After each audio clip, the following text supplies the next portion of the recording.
He'd spent years trying to forget the name, but when Samuel opened the wallet, drenched and shivering, the letters screamed back at him. Daniel M. Hawthorne, his enemy, his ruin, and now, his prisoner. Samuel didn't notice the cold anymore, not after he opened the wallet and saw the name that destroyed his life staring back at him. Daniel M. Hawthorne, the man whose company ruined everything Samuel ever loved. And now, in the middle of a flooded street, fate had dropped this man's entire life. Cash, cards, identity, straight into Samuel's shaking hands. One decision: take it, return it, or finally get justice. He looked up through the storm, breath trembling, because Samuel knew one thing. If he chose wrong tonight, someone was going to regret it. And this wasn't an accident. This felt planned.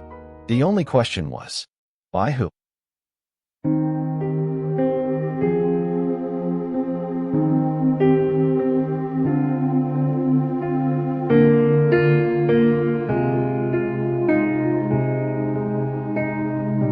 The rain didn't start with a warning. It wasn't a gentle drizzle or a polite tap on the windows. It came down like a curtain being dropped over the entire city. Thick, heavy, unrelenting. The kind of rain that blurs the edges of buildings. The kind that floods gutters in minutes. The kind that makes even the bravest runners stop under awnings and reconsider their decisions. Maple Street, usually alive with chatter from the bakery and the flower stall, had grown eerily quiet. The neon signs flickered against the wet pavement, stretching colors across the puddles like smudged paint on a canvas. Cars rushed past without slowing, spraying sheets of cold water onto the sidewalk. People hurried across the crosswalks, clinging to their coats, heads down, trying to get home before the storm completely drowned the city. But beneath the lone street lamp at the far end of the block, one that buzzed unevenly, threatening to go out, sat a man who didn't have a home to run to. His blanket was soaked through. His clothes clung to him like ice. His hands trembled violently as he pulled the blanket tighter around his shoulders, though it did nothing to stop the cold that sank deeper and deeper into his bones. People passed him without looking. Some avoided eye contact intentionally. Some glanced quickly, then looked away, uncomfortable by the reminder that life could fall apart so completely. He didn't beg, didn't raise a sign, didn't ask for change. He just sat, back pressed against the brick wall, trying to stay awake so he wouldn't slip into the dangerous sleep that cold brings. The kind of sleep some homeless people never wake up from. His name was Samuel Briggs, though most people didn't know that. To them, he was simply the homeless guy by the bakery, a nameless shadow in a busy world. On this stormy night, when everything seemed to be falling harder than rain, something strange caught his eye. A small object floated across the sidewalk, pushed by a stream of water rushing toward the gutter. A wallet, but not the kind usually carried by someone who knows what it means to lose everything. This one was sleek, perfect, dark leather, smooth, polished, expensive, the kind of wallet that belonged to someone whose life was the exact opposite of his. It caught against a loose brick near Samuel's feet. He blinked, unsure if the cold was making him see things. But no, it was real. For a long moment, he didn't touch it. He just stared. He could guess what was inside. Cash, cards, maybe enough money to get him a warm room for the night. Maybe even enough to restart his life in some small way. A change of clothes, a haircut, a fresh meal. A moment of luck. A moment he hadn't seen in years. He leaned forward slowly, picked it up with stiff fingers, and wiped the rain from its surface. When he opened it, his breath caught. Inside was far more cash than he expected. Crisp bills stacked neatly. A driver's license. Credit cards. A photograph tucked behind a plastic sleeve. A smiling woman and a young girl. But it was the name on the ID that made Samuel's heart stop. Daniel M. Hawthorne. And suddenly the rain didn't feel cold anymore. It felt like fire. Because Daniel Hawthorne wasn't just anyone. He was the man whose company had destroyed Samuel's life. And now, fate had dropped his wallet into Samuel's trembling hands. Years before the rain and the street lamp and the bakery, Samuel Briggs was a man most people admired. He was a carpenter, not the kind that worked on massive buildings or commercial projects. He crafted with his hands, shaping pieces of wood into heirlooms families would cherish for generations. His workshop sat on the east side of town, small but warm, filled with the scent of cedar and varnish. People loved visiting him. He always greeted customers by name, remembered their birthdays, asked about their children. His kindness wasn't forced, it was a natural part of him. At home, things were even better. He had a wife named Claire, a schoolteacher with a soft voice and gentle humor, and a daughter named Lily, the light of his life. They weren't wealthy, but they were happy. The kind of happy that people envy quietly. Samuel spent evenings carving small toys for Lily. Animals, little houses, tiny trees. She collected them all in a wooden box he crafted just for her. Then came the worst morning of his life. The day began like any other. Coffee brewing, birds chirping, tools ready in the workshop. He stepped into his old truck, ready for another day of work. But he never made it there. At an intersection he had driven through 1,000 times, a construction truck owned by Hawthorne Construction Group sped through a red light. The crash was brutal. Metal through metal, glass exploding like shattering stars. Pain, white-hot, blinding. He woke up 3 days later in the hospital. Back broken, hand crushed, future uncertain. His workshop closed within weeks. Medical bills piled up. Insurance refused to cover most of the cost, claiming the company was not liable. Hawthorne's lawyers fought ruthlessly. Samuel lost the case, lost the workshop, lost his home, lost his marriage, not because Claire stopped loving him, but because the weight of poverty and pain can break even the strongest bond. And now, all these years later, on a freezing, stormy night, Samuel Briggs was a man no one recognized anymore, except fate. Fate remembered him, because the wallet he held belonged to Daniel Hawthorne, the man whose company denied responsibility, the man who walked away unscathed, the man who never looked back. The universe had placed Daniel's entire life, cards, cash, identity, into the hands of the man he had destroyed. Samuel closed the wallet slowly, rain dripping onto the leather. He could feel the weight of it, not just physically, but morally. A wallet full of money, enough to change his life, enough to get a room for a month, enough to buy supplies, maybe even enough to help him find work again. His stomach tightened. He hadn't eaten all day. His clothes offered no warmth. He didn't know where he would sleep that night. It would have been so easy to keep it. No one would know. No one would question it. But Samuel would know. He stood up, legs weak, feet numb, and looked at the bakery across the street. The owner, a kind older woman named Marissa, noticed him through the window. She gave him a sympathetic nod, but he didn't go inside. Not tonight. He looked again at the wallet, whispering to himself, "Do the right thing, even if it hurts." He turned toward the bus stop, though he didn't have bus fare. He walked. Rain drenched his blanket. Wind pushed him against buildings. Every few steps he thought about turning back. Every few steps he thought about the money inside the wallet and the life he could rebuild. But he kept going. By the time he reached the towering glass headquarters of Hawthorne Corporation, he was exhausted, shaking, and unsure if he could even stand upright. He stepped inside the marble lobby, dripping, shivering, out of place. The receptionist's eyes widened with suspicion, but Samuel's voice was calm. "I found this," he said, placing the wallet gently on the counter. "It belongs to Mr. Hawthorne." The receptionist's demeanor shifted instantly. You found his wallet?" Samuel nodded. "Please wait here." She disappeared down the hall. Samuel's hands trembled. He had no idea he was walking into the moment that would change everything. Samuel stood alone under the lobby lights. His clothes dripped small puddles on the polished floor. People walking by stared. Some whispered. Some frowned. He kept his eyes down. Minutes dragged. 5, 10, 15. No one came back. His anxiety grew. What if they thought he stole it? What if they accused him of something? What if Hawthorne remembered him? What if this became worse than doing nothing? He considered leaving. He even took one step toward the door. But then, "Sir," a voice cut through the silence. He turned and froze. Standing before him was Daniel Hawthorne, the same man from the ID photo. Older, but unmistakable. Tall, immaculately dressed. Expression sharp and unreadable. "I'm told you found something of mine," Daniel said, eyeing Samuel's soaked clothes with a faint frown. Samuel nodded, swallowing hard. "The wallet," he said quietly. "It was in the street. I brought it back." Daniel opened it right there in front of him, counting the cash, checking the cards, inspecting the photo, as if making sure nothing had been taken. Samuel's heart sank. Even now, he wasn't trusted.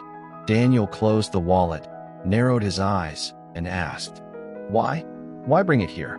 People in your situation don't usually return things like this." The words stung, sharp as glass. Samuel flinched. "I'm not what you think," he whispered. Daniel huffed dismissively. Clearly, it was the same tone Samuel remembered from court, condescending, cold, confident in his superiority. And Samuel realized Daniel didn't recognize him. Not at all.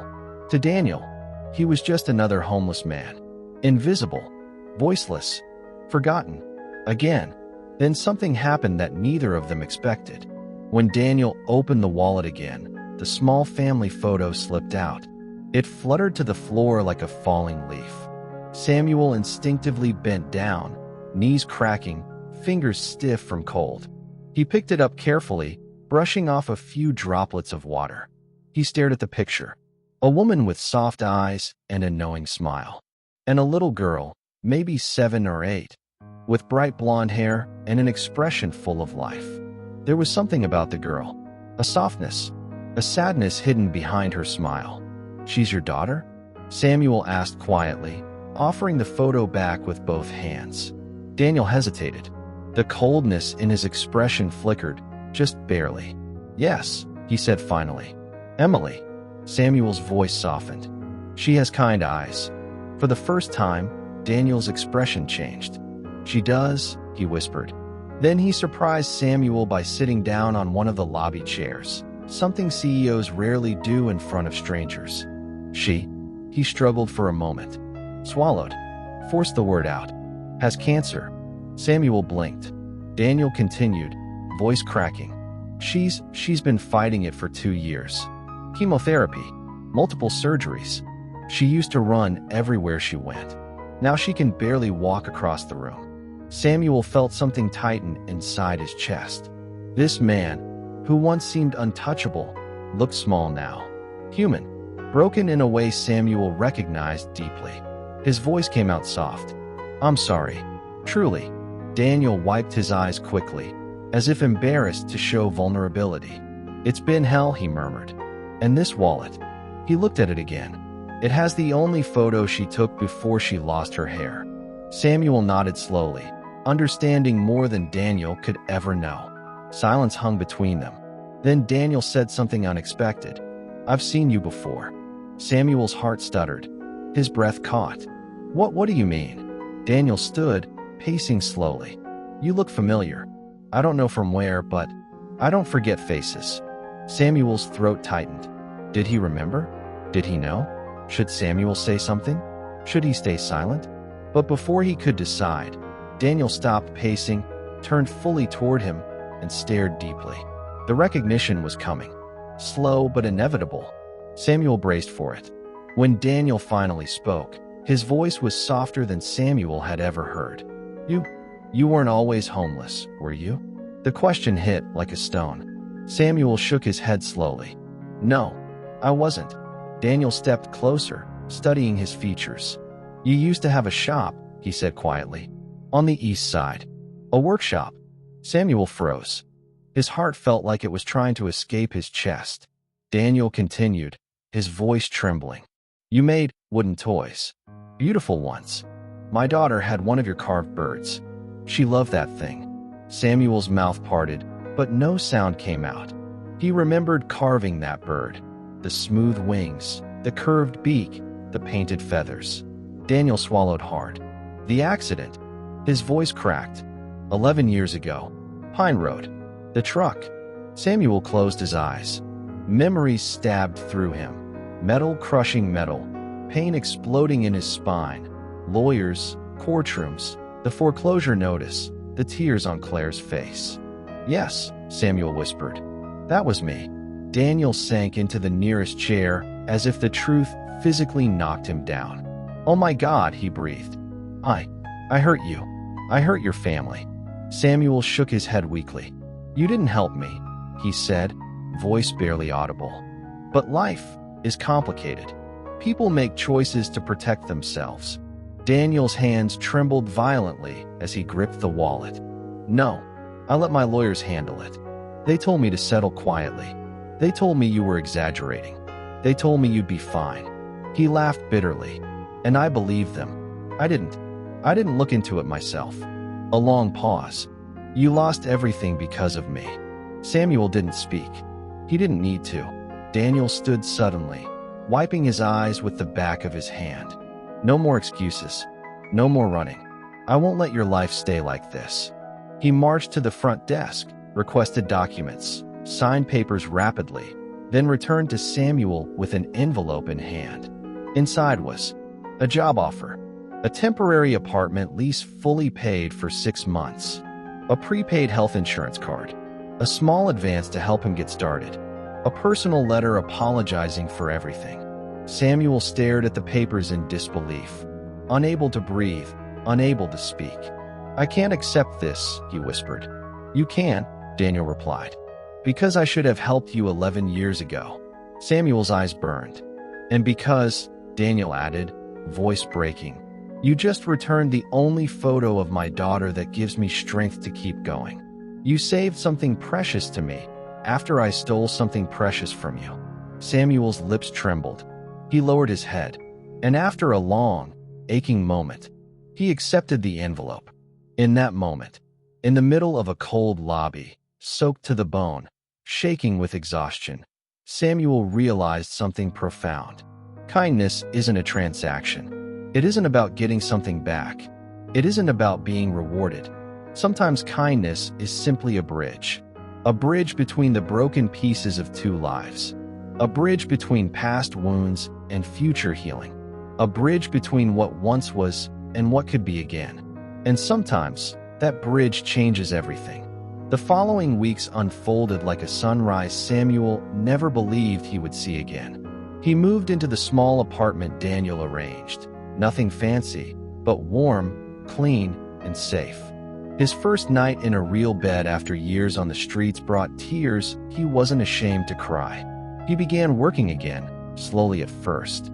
The company assigned him to a light-duty position in their woodworking division, crafting decorative pieces for corporate clients.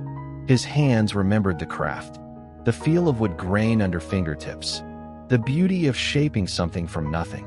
His co-workers liked him immediately, not because of his past, not because of charity, but because he was kind, thoughtful, gentle in a world that rarely rewarded gentleness. Daniel visited him often, not as a boss, but as a man trying to repair what he broke. One day he brought Emily. She was small, fragile from treatments, wearing a soft knitted hat over her bald head. But her smile lit up the workshop brighter than any lamp. "You're the man who made the bird?" she asked shyly. Samuel nodded. She approached him slowly, then hugged him, weak but full of warmth. "Thank you for helping my dad," she whispered. "He doesn't say it often, but you helped him be brave again." Samuel swallowed hard. "I should be thanking you, Emily," he said softly. "You remind me so much of my own daughter." Emily's eyes widened. "What happened to her?" she asked. Samuel smiled gently. "She's grown now, has a life of her own. But maybe I'll get to see her again soon." And he did. Months later, after hearing from a mutual friend that Samuel had gotten back on his feet, Lily reached out. Their reunion was quiet, emotional, overwhelming. She cried in his arms. He cried in hers. Years of silence melted in minutes. It wasn't perfect, life rarely is. But it was a beginning a new beginning, and it all started with a wallet in the rain, a moment of temptation, and a decision to choose kindness when life had given him every reason not to.